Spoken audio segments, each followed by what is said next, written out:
Bonjour à tous, aujourd'hui on va parler de suspension de peine au travers du sursis. Ainsi, la peine prononcée peut faire l'objet d'un sursis avant son exécution. Il permet d'inciter l'auteur de l'infraction à retrouver le droit chemin, si j'ose dire, si une nouvelle infraction est commise par la même personne. Cette première peine objet du sursis peut venir s'ajouter à la nouvelle peine prononcée.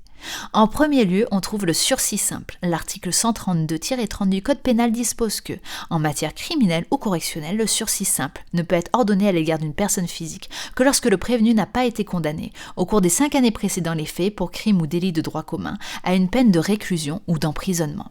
Il dispose également que le sursis ne peut être ordonné à l'égard d'une personne morale que lorsque celle-ci n'a pas été condamnée, dans le même délai, pour un crime ou un délit de droit commun, à une amende d'un montant supérieur à 60 000 €.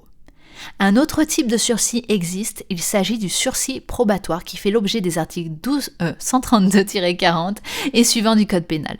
Le premier dispose que la juridiction qui prononce un emprisonnement peut ordonner qu'il sera sursis à son exécution, la personne physique condamnée étant placée sous le régime de la probation.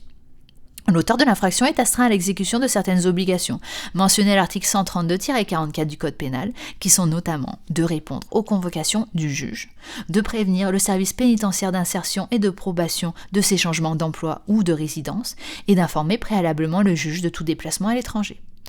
Quant à la durée de ce sursis probatoire, il faut se référer à l'article 132-42 du Code pénal. Celui-ci dispose que la juridiction pénale fixe le délai de probation, qui ne peut être inférieur à 12 mois, ni supérieur à 3 ans.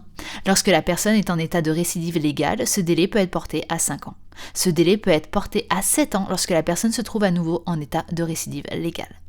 Voilà, j'espère que cette vidéo vous aura plu. Je vous invite à vous abonner et à liker cette vidéo pour plus de contenu sur le droit et la fac de droit en général. Je vous souhaite une bonne journée et de bons partiels.